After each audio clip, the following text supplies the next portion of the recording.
Bonjour, bienvenue dans la chambre des physiciens. Bienvenue à tous, je suis Lei, en compagnie de mon très cher Bardi, une fois n'est pas coutume. Et aujourd'hui, nous allons vous présenter le concours d'astronomie et d'astrophysique international, l'IAAC, auquel nous avons tous les deux participé l'an passé. Léane a fini d'ailleurs premier. Si on vous parle de ce concours-là, c'est qu'on voudrait pouvoir former deux équipes, une avec moi et une avec Bardi, pour essayer de représenter un peu, de nous représenter. Donc rejoignez-nous et que la meilleure équipe gagne. Ce sera deux équipes françaises, parmi un concours international qui est principalement dominé par d'autres pays que la France.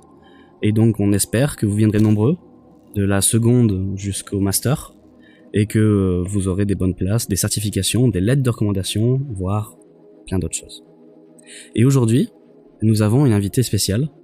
Je la laisse se présenter. Bonjour, je suis Marie Bonnier, je suis enseignant-chercheur à l'université de Clermont-Auvergne. J'enseigne la physique de la première à la quatrième année, et quand je fais de la recherche, c'est sur la physique des nuages. Et donc aujourd'hui, nous allons parler de la physique des nuages, c'est bien ça ? Oui, c'est ça. Du coup, la première question qui nous vient, elle est assez évidente, c'est qu'est-ce que c'est au fond la physique des nuages ? Donc la physique, pour moi, tout le monde a sa définition, mais c'est une science qui essaye d'expliquer les processus, les phénomènes qui ont lieu au sein du nuage.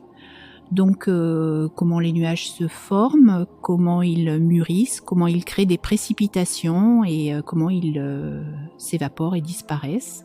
C'est ce qu'on essaye d'étudier. On en arrive alors à qu'est-ce que c'est qu'un nuage du coup ? Un nuage, c'est un amas d'hydrométéores, c'est un groupe d'hydrométéores. Donc les hydrométéores, c'est les gouttelettes de nuages ou les cristaux de glace. Donc c'est des gouttes en suspension, des cristaux en suspension. On sépare nuages et la précipitation sur ce qui arrive à rester suspendu dans l'air de ce qui tombe vraiment. Et donc les nuages, ce sont ces objets qui peuvent faire plusieurs milliers de kilomètres, un champ nuageux, et qui sont formés par des composants très petits pour qu'ils restent en suspension, et des petites gouttes de diamètre 20 micromètres. Alors qu'est-ce que ça veut dire une goutte de diamètre 20 micromètres ? Ça veut dire qu'il faut en empiler 5 pour avoir le diamètre d'un cheveu. Donc c'est des choses toutes petites qui vont interagir ensemble et qui vont pouvoir couvrir des milliers de kilomètres. Très bien, mais dans ce cas-là, quel impact ont les nuages sur l'environnement ? Alors quand on essaie de trouver les impacts, il y a celui du cycle de l'eau qu'on voit quand on est en primaire, que c'est ceux qui vont permettre de l'eau qui a été évaporée sur les océans retombe sous forme de pluie sur les terres. Donc ça c'est un premier cas, les précipitations. Une deuxième chose, c'est qu'au sein du nuage, dans l'atmosphère, il y a essentiellement du diazote, du dioxygène, et puis il y a des fois quelques polluants, quelques gaz très très réactifs, mais qui sont tellement sous forme de traces qu'ils se rencontrent quasiment jamais. Au sein d'un nuage, par contre, ces polluants arrivent à rentrer dans les gouttes et on a un vrai réacteur chimique. Donc il y a aussi un impact sur l'environnement parce que ces nuages lessivent l'atmosphère, ils enlèvent tous les polluants. Et puis par contre, des fois, il peut y avoir des réactions chimiques un petit peu extrêmes dedans. Donc ça, c'est l'aspect chimique. Et puis le troisième effet, qui est actuellement celui qui fait qu'on en parle de plus en plus, c'est l'impact qu'ils ont sur le bilan énergétique de la planète. Les nuages vont empêcher du rayonnement solaire d'atteindre la surface, ils vont refroidir la planète. Et puis les nuages peuvent empêcher le rayonnement terrestre de quitter la planète, et ils peuvent réchauffer la planète. Il fait plus chaud une nuit d'hiver qui était bien nuageuse le matin, et puis si la nuit d'hiver était bien étoilée, il gèle le lendemain matin. Donc les nuages ont cet aspect qui peuvent moduler le bilan énergétique. Et dans une actualité où le bilan énergétique de la planète qui fait le climat à la fin est si important à prévoir, il est très important d'étudier la physique des nuages. Et donc on peut parler de contrôle de ces nuages. On voit par exemple, je sais qu'aux États-Unis, ils ont essayé d'inséminer des images pour les obliger à faire pleuvoir la pluie. Mais est-ce qu'on peut en créer déjà ? peut-être que c'est compliqué, peut-être avoir un meilleur contrôle de leur fonctionnement, de leur création, destruction, même de leur propriété comme la pluie ou autre. Alors, ça c'est un débat sociétal. Le fait que notre science, c'est une science très très jeune, la météo, je tiens à le dire, c'est une science qui est apparue, la science des nuages, elle est apparue avec la Seconde Guerre mondiale, et elle est apparue avec l'avènement de l'aviation. Et en fait, pour voir les avions, on avait souvent les images radars qui étaient gênées par des nuages. Et en fait, on a vu que où on utilisait ces images radars pour étudier les nuages, où il fallait comprendre les nuages pour les enlever des images radars. Bon bref, c'est une science assez jeune. Et une science de pionnier au départ, plus on a avancé, plus on a compris. Et puis maintenant, on comprend bien les mécanismes de formation des nuages, on comprend bien quand un nuage est là, est-ce qu'il va précipiter ou pas, quels sont les processus.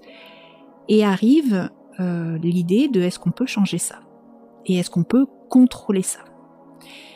Donc c'est quelque chose de nouveau dans la société académique, de le faire de façon un peu systématique et de l'évaluer.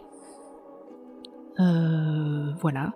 Il y a des grands rapports qui sont donnés par l'Organisation mondiale de la météorologie là-dessus, parce que forcément les gouvernements, certains décideurs politiques sont intéressés par ces solutions. Et donc elles sont maintenant compilées, voilà, les solutions qui existent, lesquelles sont prouvées efficaces ou pas. Pour la petite histoire, celle qui a été responsable scientifique pour gérer tout ça, c'est Andrea Flossmann, qui était une professeure de l'UCA et qui gère à Genève ce dossier. Voilà. Donc, je vais m'appuyer sur les résultats de ce groupe, de l'Organisation mondiale de la météorologie. Alors, former les nuages, si l'idée c'est d'obtenir de la pluie et plus d'eau douce au sol, former les nuages, c'est pas rentable. Il faudrait mettre des lances à incendie pour mouiller l'atmosphère, tout ça pour que ça retombe, autant prendre l'eau des lances à incendie et la récupérer. Après, il y a donc des travaux sur, une fois le nuage formé, plutôt qu'il nous passe au-dessus comme ça, forcer la précipitation. Donc ça, c'est des choses qui se font, qui n'ont pas tout le temps montré une efficacité redoutable, parce que le problème, il faudrait faire un test, comme un test physique, avoir des échantillons où on ensemence, des échantillons où on n'ensemence pas, ça s'appelle ensemencer, provoquer la pluie, et puis voir s'il y a vraiment statistiquement une plus-value. On ne sait jamais, comme on sait très peu prévoir la prévision de façon quantitative, on ne sait pas ce que ça aurait donné sans qu'on ensemence. Donc c'est difficile de... Voilà. Alors il y a des pays qui le font, qui arrivent à prouver que ça marche dans certaines conditions. On peut les décliner, si vous voulez après. Après, pour ce qui est de former des nuages, ça peut-être je veux en parler un peu. C'est pas pour la pluie au sol. Pour ceux qui disent justement les nuages refroidissent, donc opacifier l'atmosphère en créant plus de couverture nuageuse de façon à ce que on combatte les effets qu'on a eus pour réchauffer la planète, ça, c'est actuellement scientifiquement un peu moins prouvé. Il faut surtout mettre des composés chimiques dangereux. Et puis, ça serait former des nuages qui ne seraient pas formés normalement, donc sur des toutes petites gouttes de nuages, donc très concentrés dans les produits chimiques qu'on aurait mis. C'est un peu jouer avec le feu. Voilà. Donc ça, c'est plus discutable. Certains, en géo-ingénierie, continuent de chercher, au moins théoriquement, des solutions. Ça reste que théorique. L'ensemencement pour faire pleuvoir, c'est testé. C'est testé et ça a amené, dans quelques cas très particuliers, une augmentation de la pluie qui tombe de 15%. Alors très bien, mais du coup, alors là, on a parlé de nuages qui permettent de faire tomber la pluie. Enfin, c'est un peu maladroit dit comme ça, mais c'est l'idée en tout cas. Parce que c'est ça. Oui. Alors, les nuages, je vous l'ai déjà dit, c'est des gouttes de 20 micromètres. 10 micromètres en rayon. C'est tout petit. Pour ceux qui connaissent, qui sont au collège, là, on travaille avec les puissances de 10. Une goutte d'eau, pour qu'elle quitte le nuage et qu'elle arrive au sol sans s'être évaporée, elle doit être de l'ordre du millimètre, donc 1000 fois plus grande. Donc il faut 1 milliard de gouttes de nuages qui s'agglomèrent ensemble pour donner une goutte de pluie. Donc il va falloir quelque chose dans le nuage, un phénomène, un processus physique qui permette de coller entre elles 1 milliard de gouttes de nuages. Et en fait, ce qui va se passer, c'est qu'on va avoir un champion massique, une goutte plus grosse que les autres. Et quand les autres sont en suspension, levées par l'air, elle va commencer à tomber un peu. Et en tombant, elle va ramasser à son contact, elle va lessiver, elle va ramasser toutes celles qui, dans l'épaisseur du nuage, elle va rencontrer. Et c'est le phénomène pour former une goutte de pluie. Donc il faut une championne massique, une plus grosse que les autres, qui peut commencer, dans ce flux d'air, à aller à contresens et ramasser en tombant toutes les autres. Donc, ou il faut que celle-ci ait été formée sur une poussière géante, et elle est par défaut plus grosse, ou il y a un deuxième phénomène, c'est que dans les nuages, l'eau reste liquide jusqu'à moins 35 degrés Celsius. Elle ne veut pas congeler tout de suite, parce que pour congeler, il faut qu'elle ait un petit peu d'énergie. Donc on a ces grands nuages liquides, même à température négative, et puis c'est un équilibre qu'on appelle instable, et dès qu'une goutte va pouvoir congeler, le cristal qui avait envie d'être là va être alors lui boulimique de vapeur d'eau.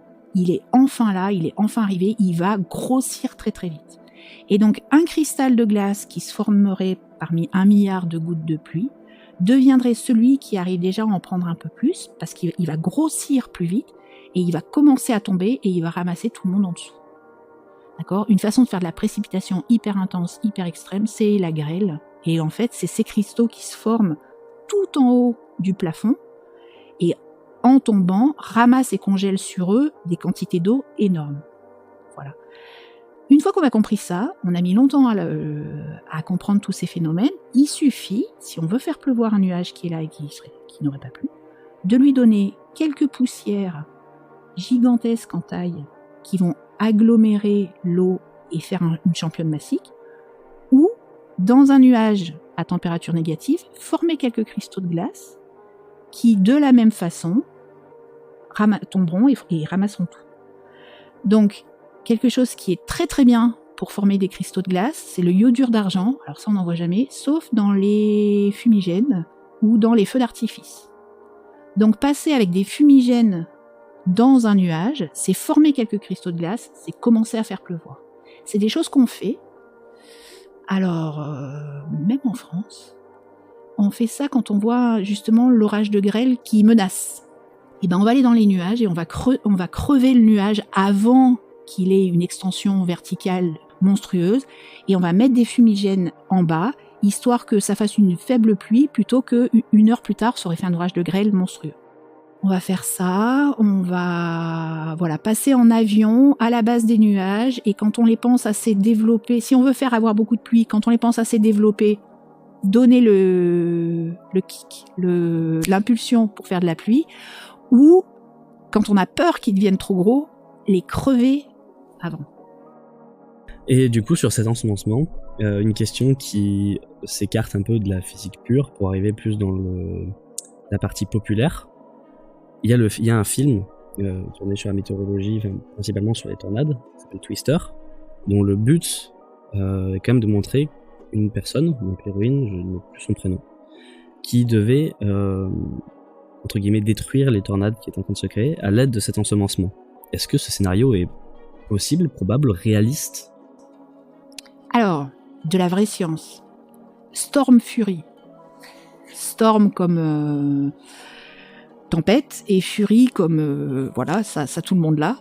Storm Fury, c'est un gros projet des Américains de la NASA dans les années 60, et ils font mieux que les tornades, ils font les cyclones. Donc ils arrivent en avion au-dessus de l'œil du cyclone et ils balancent des choses, ils ensemencent en espérant tuer ces nuages. Je vous explique. Pour qu'un nuage se forme, il faut que de l'air monte. Pour que de l'air monte, il faut qu'il soit plus léger, c'est la montgolfière. Et en fait, d'un point de vue thermodynamique, pour employer un gros mot, donc d'un point de vue de l'énergie, quand de la vapeur d'eau va se condenser, la vapeur d'eau, c'est une molécule de gaz qui a beaucoup d'énergie cinétique, qui bouge, qui est vraiment pas... qui bouge. Et quand elle va devenir liquide, elle va moins bouger. Elle aura moins d'énergie, et donc rien ne se perd, rien ne se crée, tout se transforme. L'énergie qu'elle a perdue, elle l'a donnée à l'air autour, et elle l'a réchauffée. C'est la chaleur latente pour ceux qui font des études de physique. Et donc, de l'air était plus chaud, il monte. En montant, il finit par former un nuage, et le fait que l'eau condense, ça chauffe. Donc on a une espèce de bombe en route qui s'auto-alimente. Et c'est ces nuages, c'est les jolis cumulus que vous voyez, ceux que quand vous étiez petit, vous traciez bien comme des jolis choux-fleurs là. Et si vous regardez un nuage d'été comme ça va monter. Donc, quand on a un cyclone, on a vraiment encore plus cette bombe. C'est-à-dire qu'on était parti sur un océan avec de l'air très très chaud, parce qu'une mer très chaude, donc beaucoup de chaleur, beaucoup d'humidité, et on a fait cette bombe qui est au niveau d'un cyclone. Et l'idée était de tuer cette bombe énergétique en faisant pleuvoir un peu plus vite, en crevant ça et en empêchant cette cascade qui ne s'arrête plus. Et donc ils ont fait ça, ils l'ont fait, alors faut monter au-dessus d'un cyclone, il faut que l'aviateur accepte. Dans les années 60-70, ils étaient un peu plus... ils avaient moins de protocoles de sécurité. Il faut passer au-dessus, il faut envoyer les produits chimiques, il faut voir ce que ça donne. Et puis un cyclone pourrait émerger. On a des fois plusieurs idées de celui-ci pourrait émerger, puis certains, en effet, se renforcent et la dynamique est lancée, puis d'autres, ça part pas. Donc ils en ont ensemencé entre 50 et 70. Tous n'ont pas été à la maturité d'un cyclone. Est-ce qu'ils auraient été, sans le test, à la maturité d'un cyclone? On ne sait pas. D'un point de vue statistique, on ne peut pas répondre. Est-ce qu'il y avait un impact ou pas? Et ça coûte. Parce qu'il faut avoir ces équipes qui attendent, il faut qu'elles aillent au-dessus. Ça coûte très cher. Donc, à la fin des années 70, les États-Unis, qui pourtant sont un pays riche pour la recherche, ont décidé que ça valait plus le coup d'investir. Donc on n'a pas une réponse franche. Et pour rebondir sur cette question-là, du coup, on s'éloigne un tout petit peu du sujet des nuages, sur les tornades et les cyclones. Alors les tornades, c'est un petit cyclone, mais qui n'a pas l'eau dedans. Alors la tornade, donc tout ce qui s'enroule a une certaine énergie. Quand ça s'enroule très très gros, c'est un cyclone, et quand ça s'enroule plus petit, de l'ordre de la centaine de mètres, on appelle ça une tornade. Et pour ceux qui ont fait de la physique, plus on tourne et on resserre, il y a la conservation du moment cinétique et plus ça s'accélère. C'est ce qu'utilise la patineuse sur la glace. En resserrant ses bras, elle accélère. Donc la tornade, c'est quelque chose où le vent est beaucoup plus fort que dans un cyclone. Par contre, l'empreinte que ça va laisser sur le sol est beaucoup plus resserrée. La tornade, elle peut être sèche. Ça peut être purement... c'est violent, c'est très court. Ça s'auto-nourrit pas par de la condensation qui refournirait de l'énergie à cette bombe. Donc c'est quelque chose Donc tuer la tornade qui peut être sèche en empêchant la condensation... c'est un peu de la science-fiction. Très bien, du coup, j'aimerais savoir, est-ce qu'il y a des mystères vis-à-vis de la physique des nuages? Est-ce qu'il y a des choses que l'on n'a pas encore résolues? Ah mais oui. La question serait qu'est-ce qu'on a trouvé? Les nuages, ils sont un peu loin de nous, déjà. Donc il faut y aller. Mais si on y va en avion. Donc on passe vite. L'avion, là-haut, il va à entre 200 et 300 mètres par seconde. Donc, chaque seconde, s'il fait une mesure, il a fait 300 mètres. Donc, si chaque seconde, la mesure de la variable qu'on regarde, elle varie, est-ce que ça varie parce que le nuage a évolué ou est-ce que ça varie parce qu'on est juste un peu plus loin? Donc, déjà, la donnée, elle est compliquée. Après, il faut aller prendre en photo, par exemple, les cristaux de glace. Est-ce que ça va être des jolies étoiles? Est-ce que ça va être des sphères? Est-ce que ça va être... Donc, il faut avoir des instruments qui peuvent prendre en photo des choses qui font 100 micromètres au maximum, voir la forme, les compter. Alors, tout de suite, on observe 1000 fois plus de cristaux qu'on ne connaît de candidats qui peuvent former des cristaux dans l'atmosphère. Si on calcule ces poussières qui sont capables d'en donner, on a un chiffre, et quand on regarde, on en a 1000 fois plus. D'où ils viennent les autres? Est-ce que c'est un cristaux qui s'est cassé? Est-ce qu'on a mal compté et qu'on a oublié des candidats? Est-ce que l'appareil qui les compte est limité? Quand on mesure les gouttes, on les connaît, on connaît le nombre, on a l'ordre de grandeur et on les connaît à 50% près. Quand on connaît les cristaux, quand on veut compter le nombre de cristaux, on n'est pas sûr d'avoir l'ordre de grandeur. On ne sait pas si c'est 10 fois plus grand, 10 fois plus petit, là où on est. Donc, on améliore les systèmes d'observation. À chaque fois qu'on améliore l'observation, donc déjà nos modèles, ils n'y arrivent pas. Donc, moi, dans mon modèle, je modélise. Tous ces phénomènes-là, je mets des équations. Elles sont pas, on peut pas les résoudre à la main en mathématiques. Il n'existe pas de solution. Donc, on rentre dans un logiciel qui dit si le nuage est comme ceci à cet instant, 2 secondes plus tard, tous les taux de variation, toutes les vitesses de processus me disent que ça sera ça. Et on essaye. Et donc, notre test, c'est un nuage du 19 juillet 1981. Il a été observé sur le Montana, avec 6 avions autour qui tournaient. C'est un nuage, à 15h30, il y a le joli petit chou-fleur qu'on met de beau temps qui apparaît. Parce que 15h30, en après-midi, au mois de juillet, dans le Montana, ça commence à chauffer. À 16h, ce même nuage touche ce qu'on appelle le plafond de la troposphère chez nous, qui est à 12 km de haut. Et à 16h30, il tombe des balles de golf de grêle. Le jour où on saura faire ce nuage, le prévoir, on aura tout compris de la physique des nuages. Et donc on n'y arrive toujours pas. Et on est toujours sur ce nuage en disant si les ingrédients au temps zéro c'est ça, comment je fais pour en 1 heure passer de un tout petit cumulus à 3 km de haut à des grêlons de 3 cm de diamètre qui me tombent dessus en 1 heure. Et ça, on l'a pas du tout. Il y a des échelles de taille énormes en fait. Donc on regarde une forme de population, comment cette population évolue, et on en voudrait un parmi 1 milliard qui tout à coup devienne cristal pour que ça démarre. Donc on est dans des ordres de grandeur. Si on a une toute petite incertitude, est-ce que c'est 1 pour 1 milliard ou 2 pour 1 milliard? Et ça change complètement. Voilà. J'aurais une toute petite dernière question avant de terminer ce podcast. En faisant des recherches sur la physique des nuages, on a entendu parler de la géo-ingénierie. Et on aimerait savoir rapidement qu'est-ce que c'est et surtout rapidement quel est le rapport la géo-ingénierie entretient avec la physique des nuages. Est-ce que ça peut plus être compté comme un allié dans la connaissance finalement du nuage et de l'atmosphère ou comme un adversaire?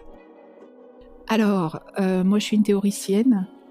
Ingénierie et géo, c'est justement cette partie qui dit, une fois que maintenant que j'ai compris les phénomènes, comment je joue, tout ce qui serait provoqué, la formation d'un nuage ou la pluie, pourrait être dans la géo-ingénierie, mais on a commencé à séparer la recherche publique commence à faire cette étude sur est-ce qu'on peut faire pleuvoir plus, surtout dans les endroits où c'est complètement crucial.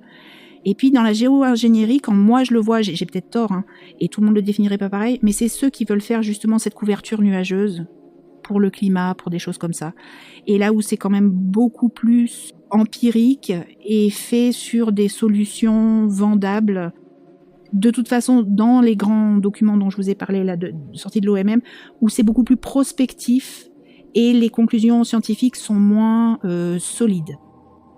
Est-ce qu'on peut s'aider et faire ensemble? Oui, il n'y a pas de raison sur le papier. Est-ce qu'on le fait en ce moment? Peut-être non, parce que c'est nouveau, parce que ça prend de l'ampleur, parce que des pays sont très en demande très très vite, beaucoup plus vite que les scientifiques ne sont capables de donner des réponses. Et donc il y a beaucoup de gens qui disent « Attendez, c'est prospectif, on cherche ». Il y a d'autres gens qui disent « Attendez, j'ai tout compris, je vous le vends ». Et tout de suite, on en est un peu là, mais dans 5 ans, on sera peut-être plus mûr. Voilà, ça c'est un peu mon avis. C'est un peu moins scientifique. Et donc du coup, la dernière question. Alors, si vous pourriez donner un nom à cet épisode, quel nom serait-ce ? Bah parce qu'on l'a dit, parce que je trouve que le nom est beau, Storm Fury, parce que c'était, on a finalement beaucoup parlé de cette bombe énergétique qui était le nuage, donc Storm Fury. Eh ben, allons-y pour Storm Fury. Eh bien, je vous dis à bientôt peut-être. Et pour nous, ce sera terminé. À bientôt pour tous nos auditeurs. En tout cas, merci à vous d'être venus. C'était un plaisir de discuter avec vous. Et n'oubliez pas, rejoignez-nous. Merci beaucoup.